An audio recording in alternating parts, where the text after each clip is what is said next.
Sextou na Universidade. Começa agora o Somos Um. Universitários Missionários na Rede 316. Alô, pastor Marcelo, boa tarde, meu querido.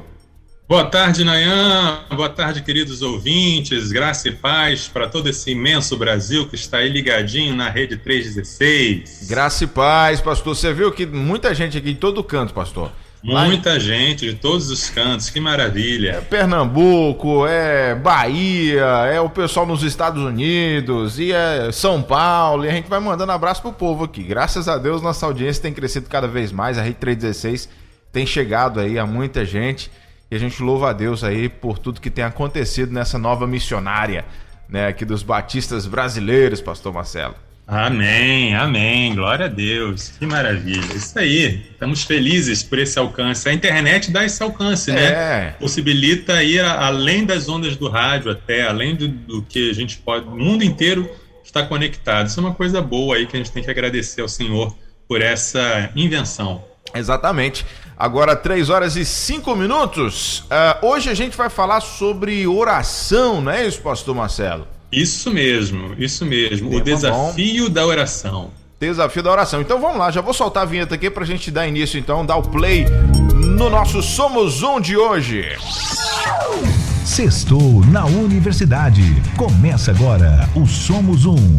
Universitários Missionários na Rede 316. Muito bem, Somos Um já está no ar nessa sexta-feira, dia 21 de janeiro de 2022, ao vivo com o pastor Marcelo Santos, e a gente vai falar sobre esses desafios, né? Esse desafio, na verdade, que é a oração, que, na verdade, a gente acha que é uma coisa muito difícil, né? Mas o contato com Deus não é essa coisa toda, essa complexidade que de repente falam por aí, né, pastor? A gente pode definir o que quer dizer esse desafio da oração, e é orar. É difícil ou não é, pastor Marcelo?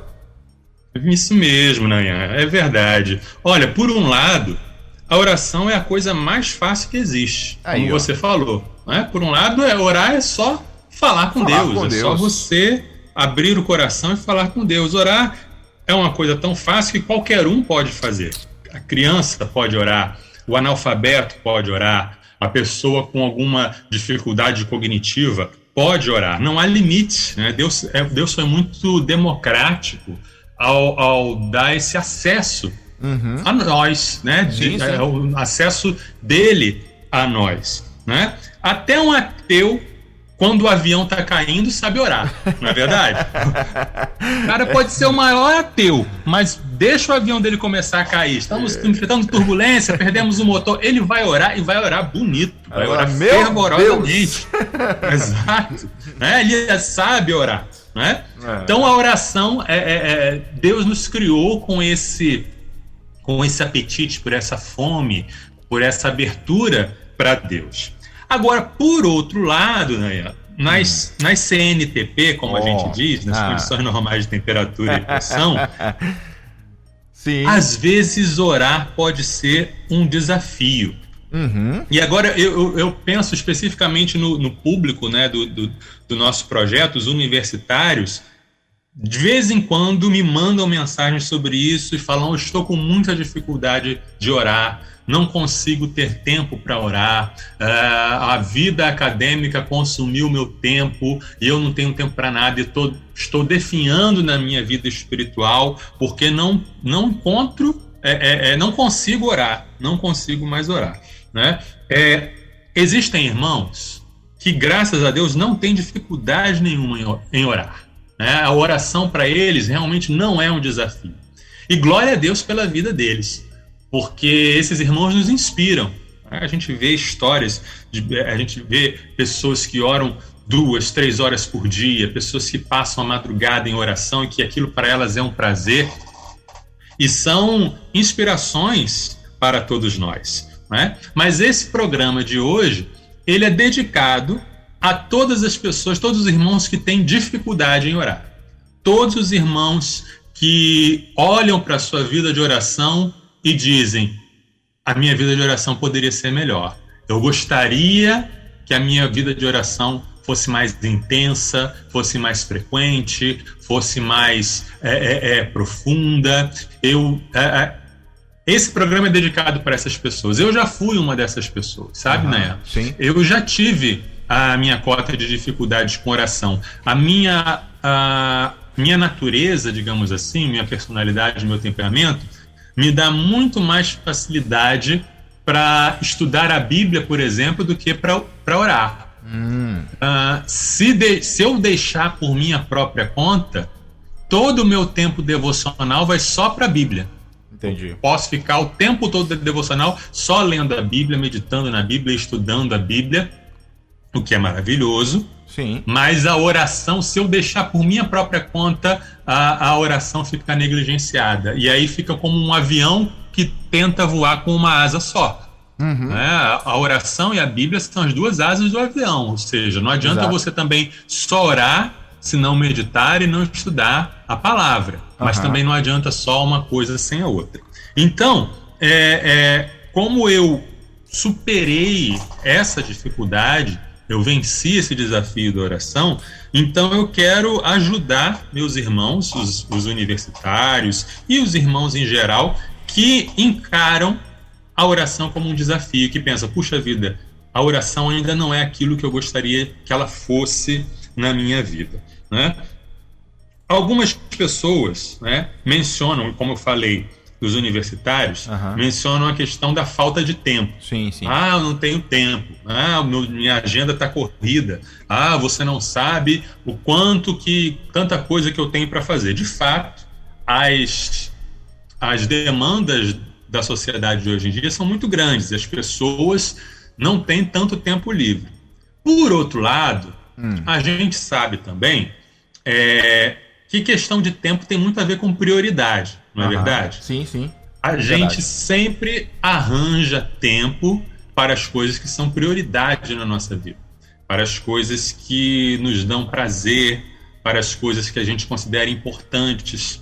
Então, uma avaliação honesta para alguém realmente saber se não está orando por falta de tempo é se perguntar com o que você gasta o seu tempo. Ok, vamos ver, uma grande porcentagem é com estudos, ok? Uma grande porcentagem é com trabalho, certo? Uma grande porcentagem é com cuidar da família, atividades de casa, atividades domésticas, dar atenção para a esposa, dar atenção para o filho, dar atenção para o marido, tá? Mas e quanto tempo você gasta, por exemplo, em redes sociais? Quanto tempo você gasta em TV? Quanto tempo você gasta em atividade, em jogos? Certo. São essas coisinhas que vão denunciando onde está a nossa prioridade, onde está o nosso coração. Então a gente já vai para algo mais profundo, que é a pergunta: por que não damos prioridade à oração? Por que não temos esse ímpeto de separar um tempo na nossa vida? Porque quando a gente menos percebe, o dia passou e a gente não separou um momento para orar, e a gente vai orar aquela oração que o amém vem no dia seguinte. Eu já passei por isso e muita gente já passou por isso também. Então eu acho que a resposta para o desafio da oração vai além de não tenho tempo, porque o não tenho tempo tem a ver com prioridade. A pergunta é: por que não damos prioridade? E eu acho que isso acontece por 3 motivos principais. Os ouvintes que estiverem nos ouvindo e se pensarem em outras razões, em outros motivos, podem falar aqui, podem nos ajudar. Mas eu penso que muitas pessoas não dão prioridade à sua vida de oração porque, na verdade, ainda não aprenderam a crer no poder da oração, né? E eles não creem, muitas vezes, no poder da oração por não entender como a oração funciona. É aquela questão de para que eu vou orar, especialmente na questão da súplica, né? Da questão do pedir as coisas a Deus. Para que eu vou pedir algo para Deus se Deus já sabe de todas as coisas?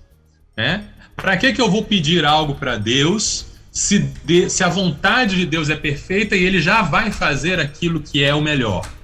Então, essa dúvida, uma dúvida teológica, leva a um desinteresse, leva a um pensamento de que a oração não faz diferença, em que tanto faz orar ou não orar, porque Deus já vai fazer o que ele já determinou que ia fazer mesmo, então para que orar? Isso, obviamente, causa um desestímulo à vida de oração. Ainda outras pessoas não têm uma vida de oração constante, firme, produtiva, porque tem uma visão romântica sobre a vida de oração. É aquela pessoa que diz assim, eu vou orar quando o meu coração pedir. Eu vou orar quando eu sentir no meu coração o desejo de parar tudo e de buscar, aí eu vou orar, porque senão vira uma coisa mecânica, senão vira uma coisa por obrigação, e eu não quero que a minha vida de oração seja uma vida de obrigação. Só que isso é uma armadilha, e a gente vai ver direito por que esse pensamento é uma armadilha. E, finalmente, muitas pessoas não oram porque não sabem orar, não aprenderam a orar, não sabem o que a Bíblia ensina sobre como você deve orar, e ficam naquela, o que eu vou falar? O que eu vou falar com Deus? Eu não tenho assunto para orar, eu não sei o que pedir, eu não sei o que falar.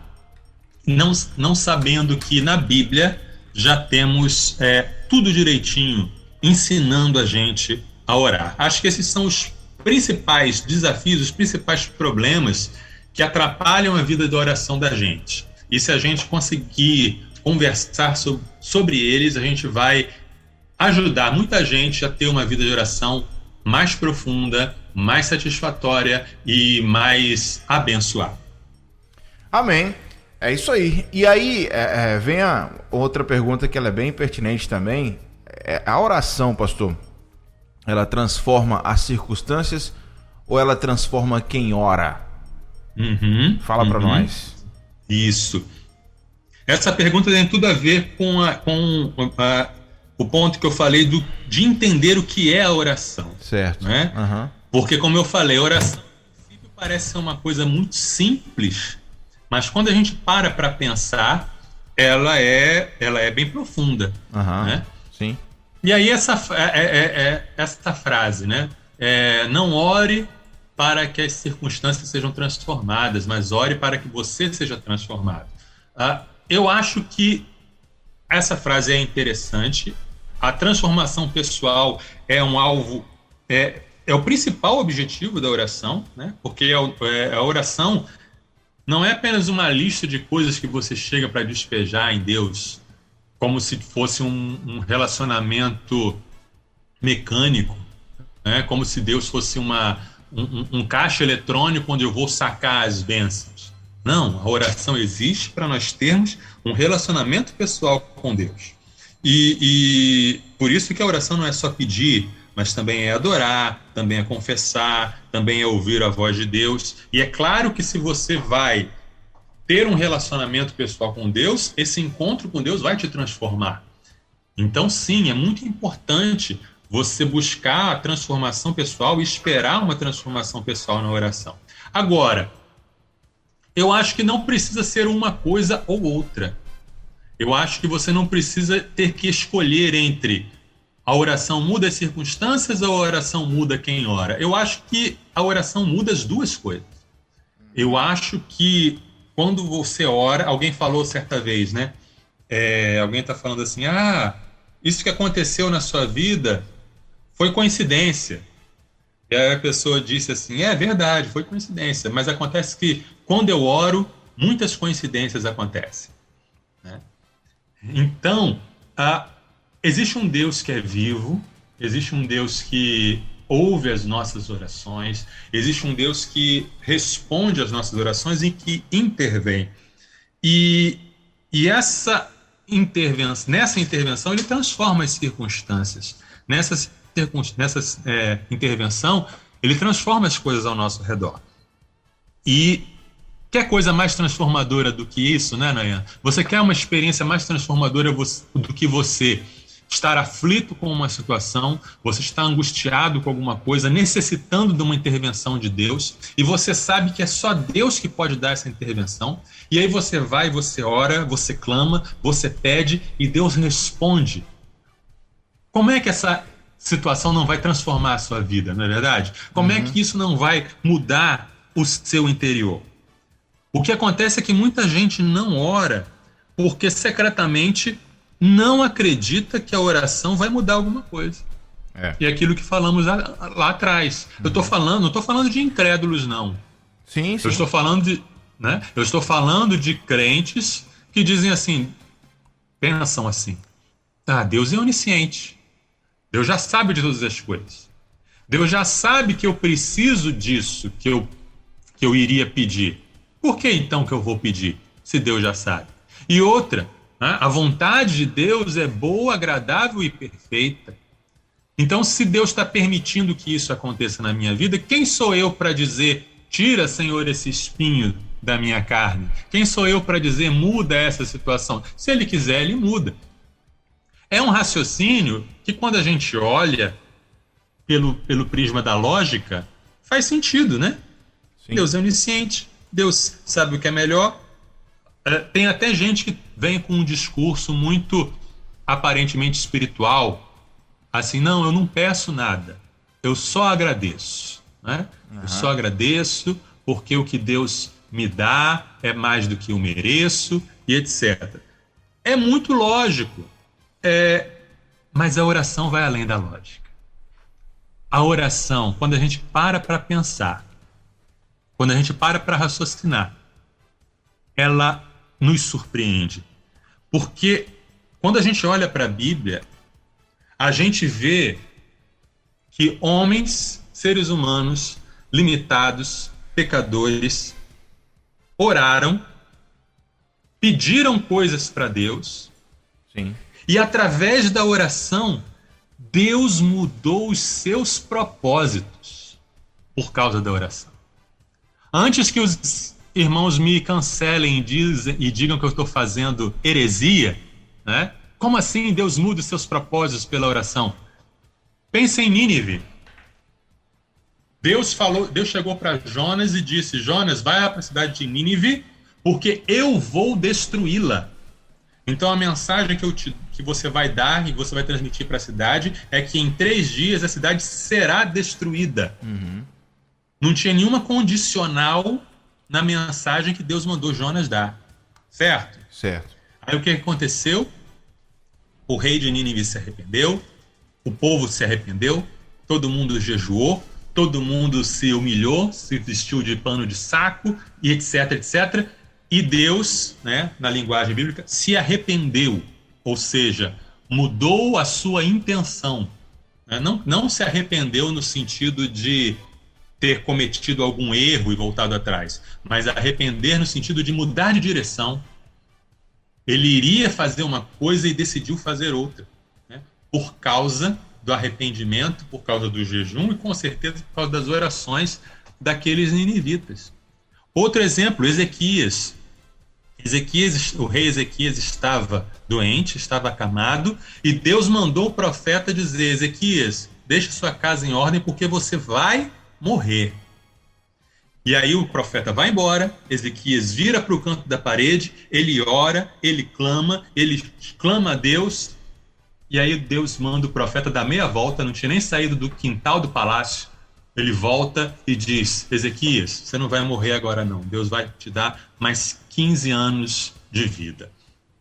O que a gente vê nesses exemplos? A gente vê um decreto de Deus estabelecido, e pela oração o decreto mudou. Aí eu vejo gente falando assim, mas no caso de Ezequias, não sei se você já ouviu essa argumentação. Ezequias não deveria ter pedido esses 15 anos de vida, porque nesses 15 anos que ele viveu, ele teve um filho chamado Manassés, e Manassés foi o pior dos reis de Judá, fez muita maldade, matou muita gente, adorou ídolos, etc, etc. Aí eu pergunto a você, Nayan, se você fosse Ezequias, você tivesse a escolha, olha, você vai viver mais 15 anos, ou você vai morrer hoje, Ou você vai viver mais 15 anos, mas você vai ter um filho muito ruim. Será que você escolheria morrer? Decisão Eu difícil. escolheria viver. E o meu filho que se acertasse com Deus depois. Como de fato se acertou. Porque Manassés se arrependeu dos pecados dele. Né? Manassés se converteu no final de sua vida. E Deus não faz pegadinha com o ser humano. Né? A gente não precisa ter medo de orar pedindo algo para Deus, achando que Deus vai nos dar uma cobra se nós pedirmos um peixe, ou vai nos dar uma pedra se nós pedirmos um pão. Não. O que realmente não for bom para nós, ele não vai nos dar. Mas tem muitas coisas que a gente pode pedir e clamar, e que Deus, na sua sabedoria e na sua soberania, ele escolheu ser afetado pelas nossas petições.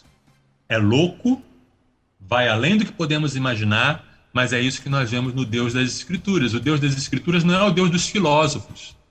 Os filósofos, eles têm a ideia de um Deus impassível, um Deus imutável. Deus é imutável, ok. Mas os filósofos falam de um Deus impassível, que não sofre, e de um Deus imovível, que não se move. E o Deus da Bíblia não é assim. Ele sofre, ele tem pesar no coração com os nossos pecados, ele se ira pelos nossos pecados, ele se move de íntima compaixão, ele move céus e terra por um pecador que ora e que clama a ele, né? Então, a submissão à vontade de Deus, ela não pode ser confundida com o fatalismo, tá? Tem muita gente que não ora porque, na verdade, tem um fatalismo. As coisas são assim mesmo, e o que eu posso fazer? Né? Eu tenho que aceitar as coisas como são. Mas fatalismo não é cristão. O fatalismo, ele o islamismo ensina isso. Você tem que aceitar o seu destino, o que Allah preparou para você. O estoicismo, que é uma filosofia grega, diz assim: a vida é do jeito que é, então você aceita que dói menos. Mas o cristianismo não. No cristianismo a gente clama, a gente ora, a gente pede, e temos um Deus que nos atende. Temos a garantia de que ele vai nos dar exatamente tudo aquilo que a gente pede? Não. Mas nós temos a garantia de que ele nos ouve, e temos a garantia de que a nossa oração pode transformar a nós mesmos e transformar situações. A submissão à vontade de Deus, ela vem no final do processo. Né? Sim. Quando Jesus, lá no Getsêmani, ele diz, seja feita a tua vontade, até chegar a esse ponto, Jesus literalmente suou sangue. Até chegar a esse ponto, Jesus ele se envolveu numa luta de oração, como Jacó com o anjo. Ele clamou, ele pediu: Senhor, eu não quero, se for possível, afasta. Às vezes a nossa luta de oração, ela vai terminar com essa submissão, ou seja, Senhor, seja feita a tua vontade e não a minha. Mas às vezes a nossa luta de oração vai terminar com Deus nos concedendo aquilo que nós clamamos. De qualquer maneira, a gente é transformado, né? Nós somos transformados apenas se nós oramos. Pastor, eu gosto de pensar dessa forma, porque se você se aproxima de Deus em oração, se você tem um constante contato com Ele, mais intimidade com Ele você tem, né? A intimidade ela fica cada vez mais intensa. E quando você começa a ter essa intimidade maior com Deus, naturalmente você começa a conhecer mais o Deus que você serve. Né? Exato. É tipo uma vida que você tem aqui com um amigo. Se você conversa muito com um amigo, naturalmente você conhece muito da vida dele, e ele também automaticamente conhece muito da sua vida. Claro e você acaba até adivinhando o que aquela pessoa faria em tal situação, ou do que a pessoa gostaria ou não gostaria. Você já começa a perceber qual é o gosto da pessoa, o que ele falaria em tal situação. Isso é interessante. E eu acho que com Deus não é diferente. Quanto mais você ora, quanto mais você conversa com Deus, quanto mais você tem o seu momento de qualidade com Deus, mais você vai entender os propósitos dele para a sua vida. E aí quando a gente começa a orar, baseado na vontade de Deus e não na nossa vontade. Porque Isso. chega um momento que você começa a entender qual é a vontade de Deus e você começa a orar aquilo que Deus já tem planejado para você, diante, né, do planejamento de Deus e não simplesmente aquela tua vontade humana. Quando a gente Exato. começa a aprender, quando essa chavinha muda, né, quando a gente começa a entender isso aí, é fantástico. A experiência que a gente começa a ter assim, com Deus é um negócio tremendo. Por isso que, verdade, de fato, a porque oração transforma a gente. É verdade. E aí entra o Salmo 37:4, né? Alegra-te, deleita-te no Senhor, e Ele te concederá os desejos do teu coração. Quanto mais você se alegra em Deus, quanto mais você se deleita em Deus, mais o seu coração vai estar alinhado com a vontade de Deus e, consequentemente, mais os seus pedidos de oração vão estar coincidindo com o que Deus quer fazer na sua vida. Né? Isso aí. Isso mesmo. Eu tive uma experiência, né? Eu e toda a minha família, Sim. uma experiência muito, muito forte com oração nos últimos meses, né? Temos uma prima nossa, a Leia,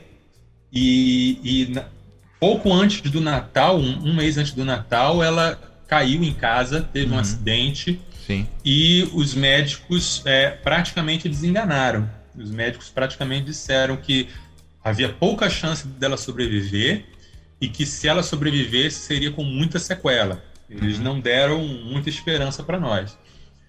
E aí a família começou um relógio de oração, que a gente chamava. A gente começou todo mundo a orar uma determinada hora do dia. E houve alguns momentos em que a gente mesmo pensou que não haveria solução, mas a gente, como família, a gente tirou forças da fé, a gente clamou: Senhor, por favor, te pedimos isso, te suplicamos isso, né? Salva a vida da Leia, retorna ela para a família dela, para os filhinhos dela. E houve uma grande luta de oração, por isso que eu falo de luta de oração como de Jacó, né? Como de Jó, uma luta de não apenas dizer: Senhor, seja feita a tua vontade, mas de chegar para Deus mesmo com a intimidade da oração e abrir o jogo e dizer: Senhor, nós vamos ficar muito tristes se isso acontecer. Nós não vamos suportar a tristeza se isso acontecer. E a gente clamou e clamou e clamou. E hoje, para a glória de Deus, né, a Leia já está de alta. Olha aí. Já está em casa, já está falando, já está fazendo a fisioterapia dela. E os médicos, os assistentes, falaram literalmente: houve um milagre. Os médicos falaram isso para os familiares, né? Ela teve uma isquemia muito grande em várias áreas do cérebro. Que benção. E hoje em dia só tem algumas coisinhas muito pequenas que podem ser tratadas por fisioterapia. Os médicos não sabem o que aconteceu. Foi literalmente um milagre, uma intervenção de Deus. Exato, né? Exato. E eu creio, eu tenho muita convicção disso. Sim, sim. Se a gente não tivesse orado, a situação seria diferente. Eu creio realmente nisso. É importante a gente crer que a oração ela faz diferença, né? E esse é um grande estímulo para a gente realmente orar. Saber que tem um Deus Todo-Poderoso do outro lado, ouvindo e presente para a nossa oração. É isso aí. Entendam, eu não estou falando de uma coisa automática, eu não estou falando de uma fórmula, eu não estou falando: se você fizer isso, vai acontecer isso, porque Deus é um Deus vivo. Mas eu estou falando de que vale a pena se engalfinhar com esse Deus, vale a pena encará-lo, e vale a pena conversar com ele, gastar tempo com ele, apresentar o seu caso a ele, com fé de que ele está ouvindo. É isso. Amém. Eu lembrei daquela canção da Alda Célia, né? Eu creio no poder da oração. E ela fala muito sobre isso, né? Eu creio no poder dos joelhos que se dobram. Vou levar meus problemas para Deus. Abençoar minha família, minha casa, meus irmãos, pois eu creio no poder da oração. Então, quando a gente começa a entender isso, a gente começa a viver como eu poderia dizer, a gente vive de fato no mundo espiritual, porque, igual você falou, se fosse olhar para o mundo real, né, aqui o o humano, né? Os médicos já tinham desenganado. Então você tem que elevar aí o seu, o seu nível de intenção e ir para o espiritual mesmo. E aí cair para dentro da oração e deixar o resto com Deus. Isso. Quando você ora, você reconhece que o poder não está em você. É verdade. Você reconhece que você chega de mãos vazias, você chega indefeso diante de Deus e você diz: Senhor, eu estou desamparado, né? Mas o Senhor é a fonte de todo o poder, o Senhor é que pode fazer. Então, venha em meu socorro, Senhor. Né? Você que tem filha pequena, né? Tá com um nenenzinho em casa, você sabe muito bem o que é isso. Que o poder da sua filha está justamente na fragilidade dela. Porque ela é frágil, indefesa, pequena, depende de você. Quando ela chora, ela mobiliza a casa toda, né? O poder dela, tão pequenininha, controla, digamos assim, 2 marmanjos dentro de casa, não é verdade? Exatamente. É o poder da fraqueza. A oração é isso, é o poder da fraqueza, diante de um Deus que tudo pode. É isso aí. E aí, seguindo nesse tema especial aí, o desafio da oração, eu vou te perguntar o seguinte. Tem gente que tem dúvida, né? Se a oração ela é uma obrigação, se ela é uma necessidade ou se ela é um prazer. E aí, pastor, o que a oração é? Ela é obrigação, é necessidade ou é um prazer? Ou é os três? Ela é os três, né? Ela é os três. Não dá, é um falso dilema isso. Não dá para dizer que é uma coisa ou outra. A oração é uma obrigação, sim. Sabe? Quando a gente diz assim, eu não oro por obrigação, eu oro quando sinto no meu coração.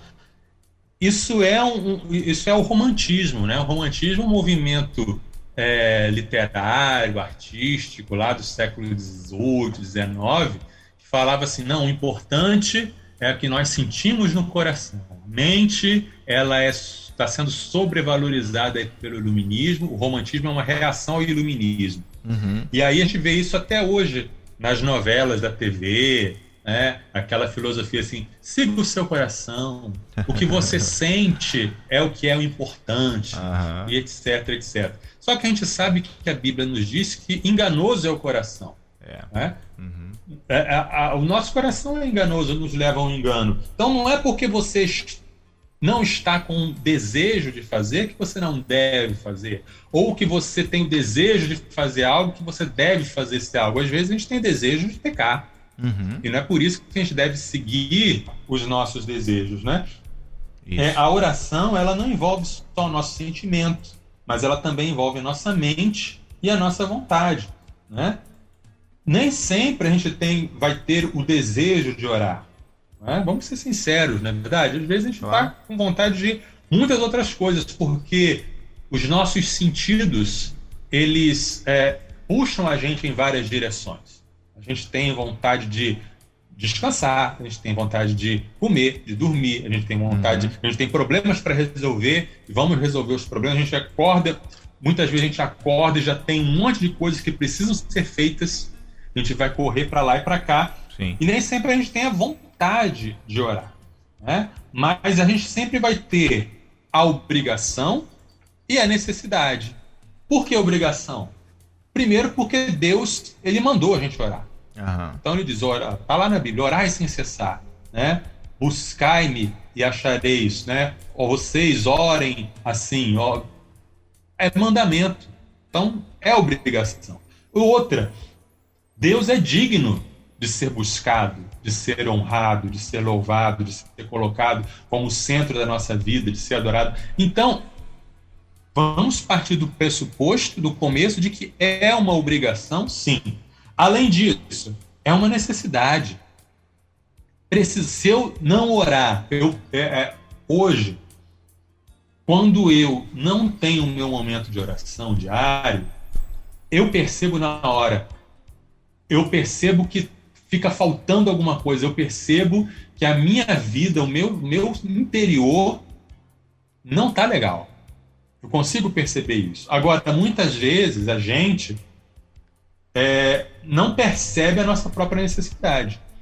Os médicos costumam dizer, né, que a gente precisa beber 3 litros de água por dia, pelo menos, e que você não deve esperar sentir sede para beber água, porque quando você sente sede é porque o seu organismo já está desidratado. Mas muita gente passa dias e dias sem beber água, não percebe que tem essa necessidade.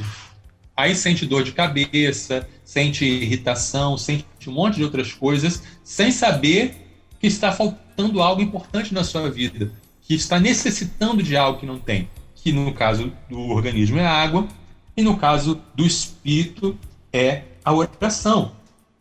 Agora, a oração também pode se tornar um prazer, mas esse prazer nem sempre é automático, né? É um prazer que deve ser adquirido, tá?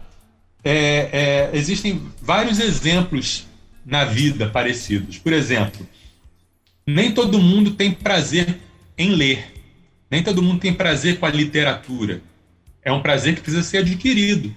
Você começa lendo coisas simples, você começa lendo livros fáceis de entender, aí você vai tomando gosto, aí você vai e pega um livro um pouco mais denso, um número de páginas maior, aí você vai, pega um autor mais antigo, aí você já começa a pegar uma literatura mais complexa, e aí você vai aumentando seu repertório e você vai adquirindo prazer na leitura, até você se tornar um leitor, né? Nem todo mundo tem prazer no esporte.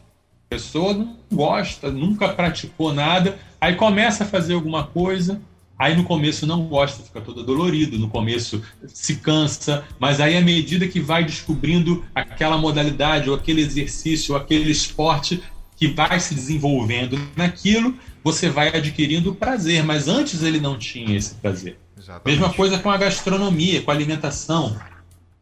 Tem pessoas que gostam de experimentar coisas novas, gostam de experimentar pratos sofisticados, que mistura doce com salgado, né? Tem gente que torce o nariz para aquilo, mas as pessoas que começaram a experimentar essas coisas descobrem novos prazeres. Assim é a oração.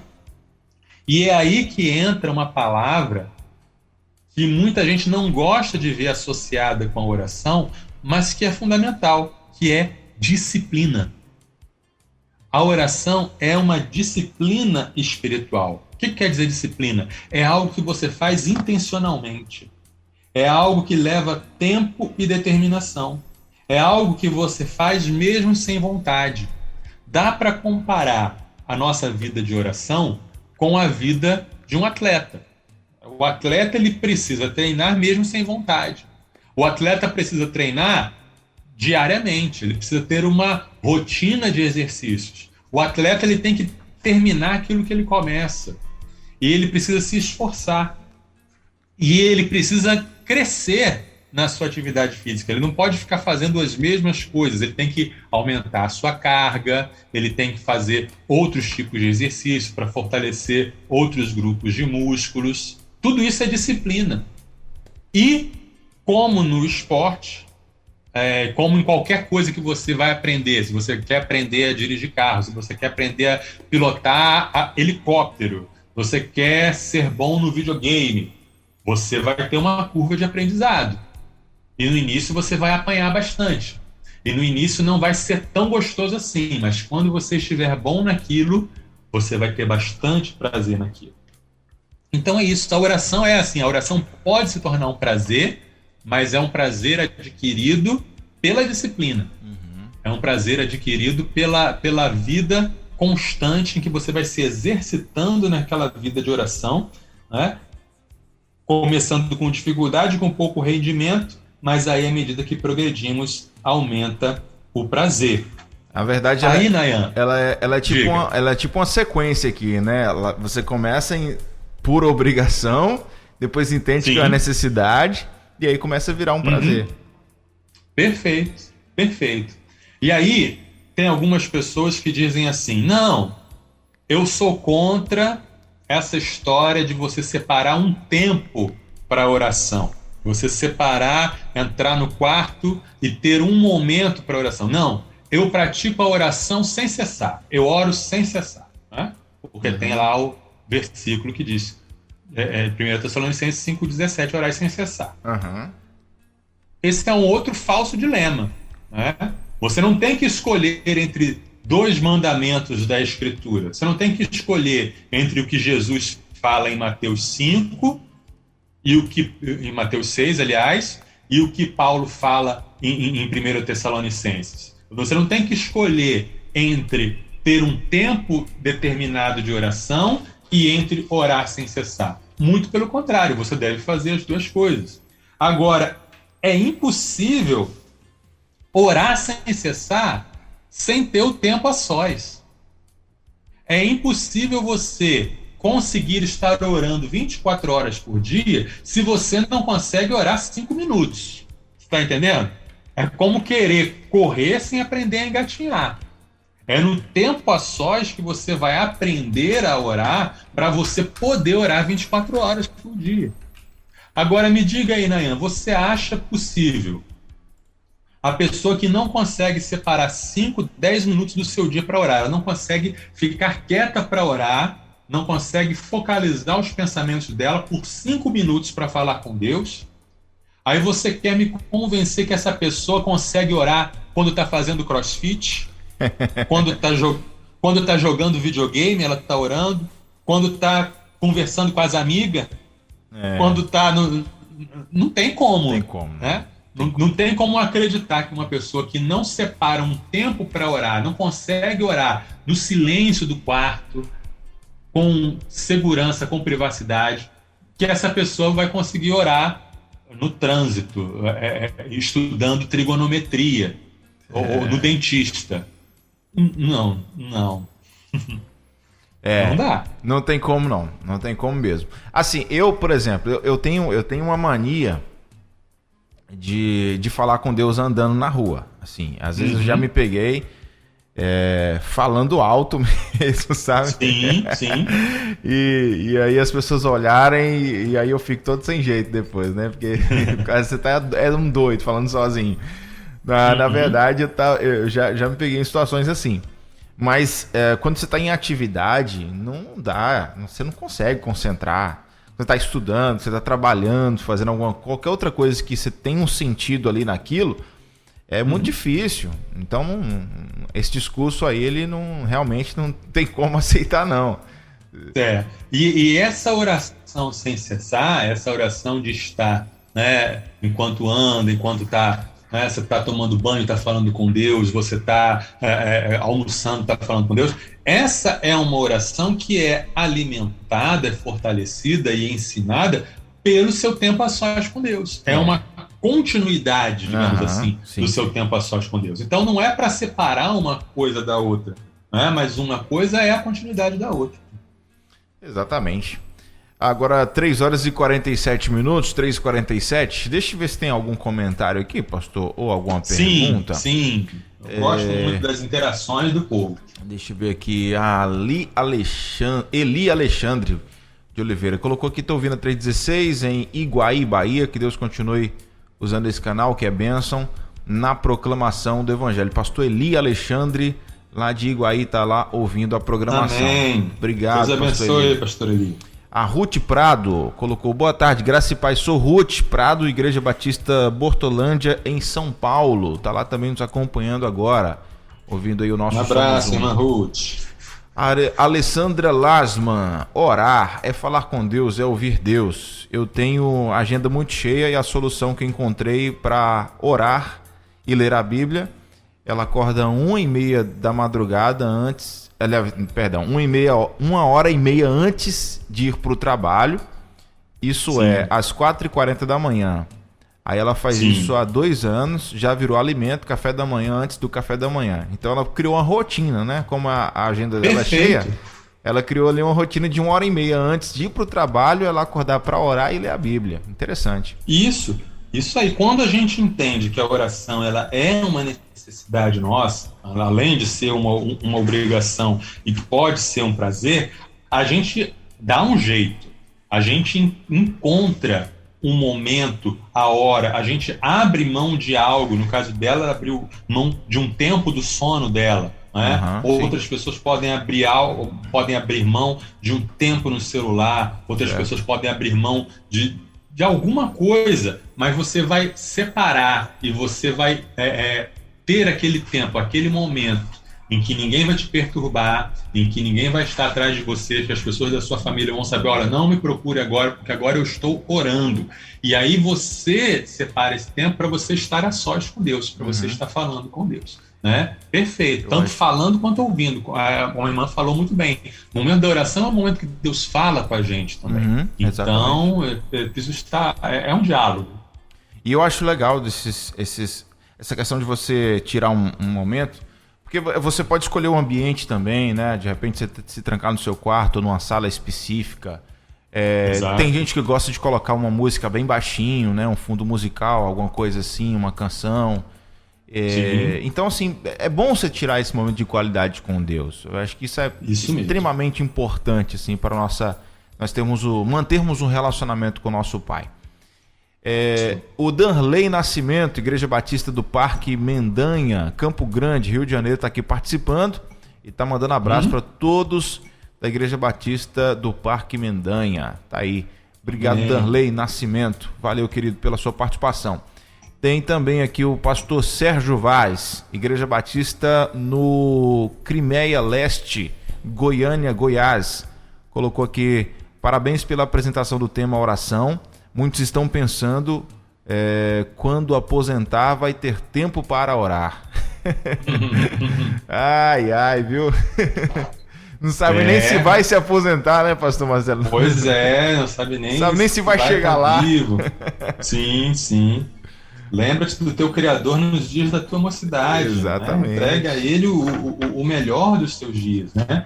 E não tem prazer, né, comparável a você ter uma intimidade com Deus. Quando eu falei da questão da disciplina, eu enfatizei muito a questão de que às vezes é difícil, às vezes é duro, às vezes é problemático, às vezes você tem que fazer sem vontade, mas tem um outro lado também, que quando você quando flui, né, quando você realmente está vivendo e próximo de Deus, com intimidade com Deus, e você fala e você sente Deus respondendo, e Deus fala com você, não tem nada mais maravilhoso. Para que esperar até se aposentar para viver os melhores anos da sua vida, para viver a razão pela qual você foi salvo? Porque você não foi salvo só para fugir do inferno. Você foi salvo para viver com Deus. Para viver em Deus e para ter intimidade com Ele. Exatamente. A irmã Áurea de Souza, ela é de Marilândia, aqui no Espírito Santo, né? A Áurea Rodrigues, da PIB de Marilândia. Ela está participando aqui dizendo o seguinte: boa tarde, Nayan, que bênção estarmos ouvindo essa palavra sobre oração, muito edificante e esclarecedor. Obrigado, Áurea, pela sua companhia. Áurea Rodrigues, né? Obrigado, irmã Áurea. Deus te abençoe. Marilândia é município de Colatina, aqui no Espírito Santo. Tem também aqui o irmão Misael, que está participando lá da Carolina do Sul, dos Estados Unidos. Colocou aqui, estúdio top. God bless you. Acho que é isso, né? Tentei falar um inglês aqui, não saiu muito bem não, mas é isso aí. A Thelma está participando também. Boa tarde, muito bom esse estudo. Agora já ouvi de irmãos que não se dedicam à oração para não ter provações, porque diz que quando começa a orar as coisas se complicam. Rapaz, Thelma de Salvador. Eu já ouvi isso também, pastor. Eu já ouvi isso também. Então eu não vou comer também, porque se eu não comer, eu morro e aí não vou ter problema na vida. Não é, rapaz? Mas eu não vou respirar, porque se eu não respirar, eu não vou ter problema de bronquite. É mais ou menos isso, né? Não vou viver para não ter problema. Não, mas é sério mesmo, eu já ouvi gente falar. Quando só começar a orar, que a coisa começa a complicar demais e eu não sei se eu vou continuar orando tanto. Já ouvi isso, de verdade. Meu Deus do céu, é o nível do pensamento do cristão. Mas é isso. Thelma, obrigado pela sua participação. Tá lá em Salvador, acompanhando a programação aí da nossa rede. Obrigado, 3 Thelma.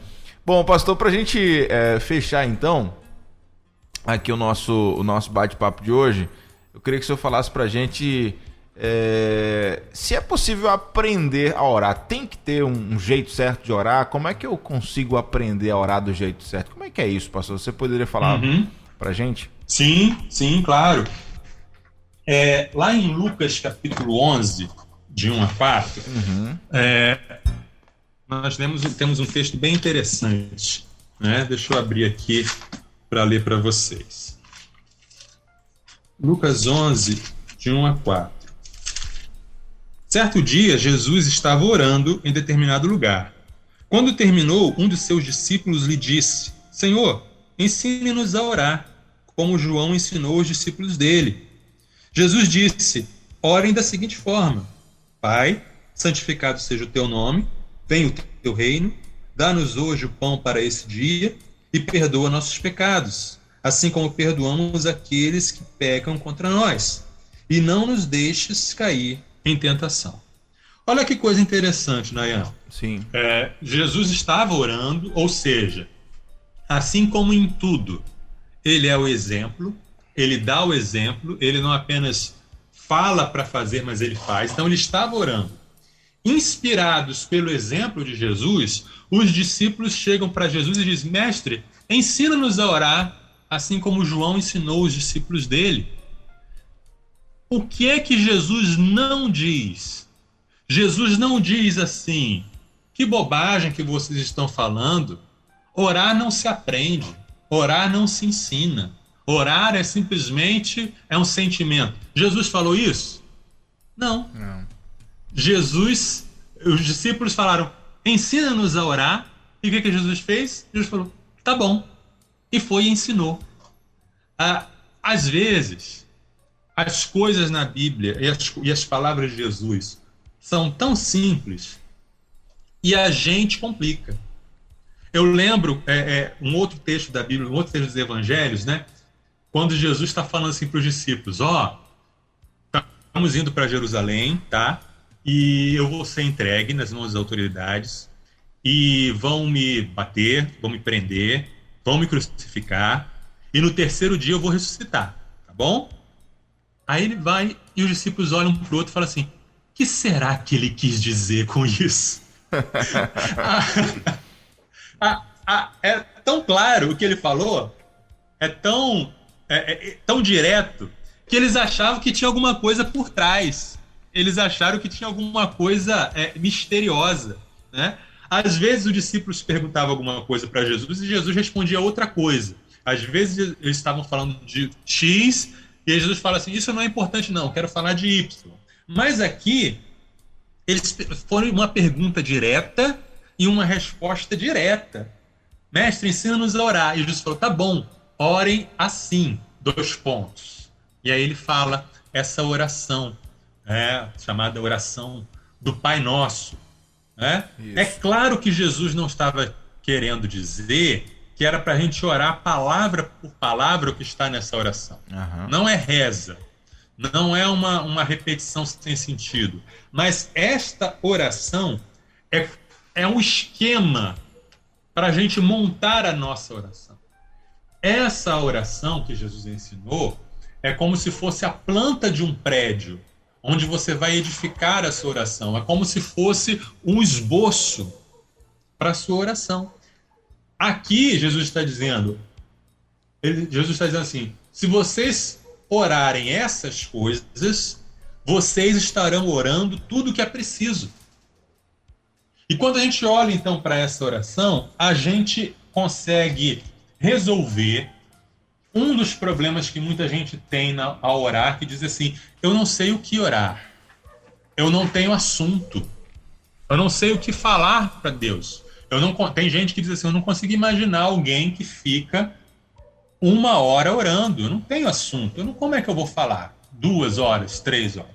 Pois bem, nesses versículos, e também no equivalente lá de Mateus 6, a gente vê os elementos que devem estar presentes na oração. Repetindo, não é para você orar palavra por palavra, mas é para você entender o que está aqui e que precisa estar na sua oração diária. Primeiro, adoração. Comece adorando. Pai, santificado seja o teu nome. Ou, como está lá em Mateus, Pai nosso que está nos céus, santificado seja o teu nome. Você deve começar a sua oração, e aí eu já estou partindo mesmo para ensinar. Sim, Como você deve orar? Comece a sua oração reconhecendo a quem você está orando, entendendo com quem você está falando. Adoração é isso. Adoração é você reconhecer Deus. Adoração é você entender e saber e proclamar quem é o Deus a quem você está se dirigindo. Ele é Pai, Ele está no céu. Ou seja, Ele é altíssimo, Ele é santíssimo, Ele é elevado, Ele é além de tudo que a gente pode imaginar, porém Ele é Pai, porém Ele se aproxima de nós. E aí, na adoração, você pode dizer tudo o que você sabe sobre Deus. Você pode dizer tudo que Deus é para você. E você pode dizer, Senhor, olha, Paizinho querido, né? Eu te amo. Pai, olha, o Senhor é maravilhoso. O Senhor é 10. E aí usa a sua linguagem, o seu jeito, a sua intimidade com Deus. Sim. Tem gente que fala, papai, você é muito cheiroso. Né? Tem gente que derrama, é adoração, é a expressão do amor. Você pode usar termos bíblicos que você conhece, você pode dizer, tu és santo, tu és grande, tu és bom. Né? Você pode acrescentar a ação de graças. Obrigado porque o Senhor me salvou, obrigado porque o Senhor mudou a minha vida, o Senhor me tirou de lá de onde eu estava, o Senhor fez isso por mim, obrigado. E aí, isso ajuda. Começar a oração pela adoração faz com que a sua oração não seja autocentrada. Ou seja, a oração não tem a ver com você, em primeiro lugar. Não é chegar com uma lista de pedidos e falar, eu quero isso, eu quero aquilo, eu determino isso, eu determino aquilo. Você começa com a adoração. Você começa entrando no Santo dos Santos pelo sangue de Jesus, reconhecendo que você está na presença do Deus Santo, do Deus Poderoso, do Deus Glorioso, mas também do Deus que te ama, do Deus que é seu Pai, do Deus que te quer trazer para perto. Então isso é adoração. Aí vem a segunda parte, intercessão. Venha o teu reino, ou como diz em Mateus, venha a nós o teu reino, seja feita a tua vontade, assim na terra como no céu. O reino de Deus e a vontade de Deus é a mesma coisa. Então você primeiro entra na presença de Deus, reconhecendo quem Deus é, e em segundo lugar você intercede, você pede para que a vontade de Deus seja feita. Você pede para que os planos de Deus sejam realizados. Aí nessa hora você pode interceder pelas igrejas ao redor do mundo. Você pode interceder pela sua igreja, pelo seu pastor, pelos missionários, pela obra de missões. Você pede pelos governantes, né? Que Deus manda a gente orar e interceder pelos governantes para que haja paz. Você pede por pessoas que você sabe que estão enfrentando problemas, por pessoas enfermas, por pessoas na sua comunidade. Olha quanto assunto já tem aí. Sim. Você pode ter... Você pode orar pelas nações. Você viu o noticiário ontem, você viu que está tendo um terremoto, um tsunami em tal lugar. Você ora por esse tal lugar e você vai intercedendo. É o reino de Deus, é a vontade de Deus sendo feita, né? Que o evangelho chegue nos lugares, que as pessoas se convertam, que as pessoas tenham uma melhoria na sua vida, se libertem daquilo que as oprime. Isso é intercessão, vem o teu reino. Aí, em terceiro lugar, aí que vem a súplica. Dá-nos hoje o pão para este dia.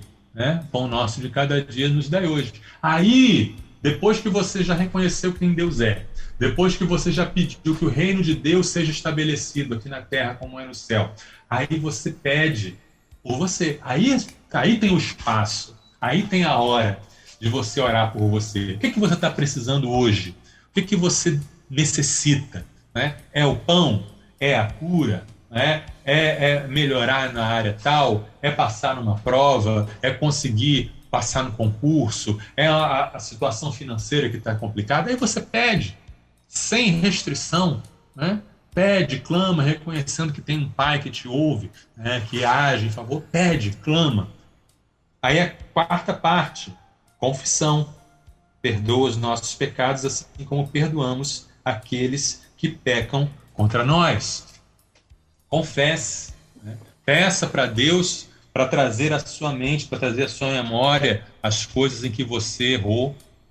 Peça a Deus que o sangue de Jesus te cubra e te dê a convicção de que você foi de fato perdoado. E a quinta parte, que volta uma súplica para não cair em tentação, porque uma coisa está ligada à outra, né? Você pede para ser perdoado, mas você pede para você não cair de novo. Né? Não nos deixe cair em tentação, livra-nos do mal.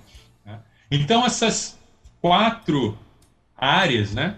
Adoração, intercessão, confissão e súplica, súplica e confissão, são o esqueleto para você construir a sua vida de oração. Então, não é algo misterioso, não é algo que só uma elite de pessoas pode fazer, não é algo que só para ter quando você tem vontade, não é algo só para quem é místico, né? Mas é para todo mundo. Todo mundo pode aprender com Jesus como orar e praticar e viver uma vida de oração profunda, significativa, cheia do Espírito Santo de Deus.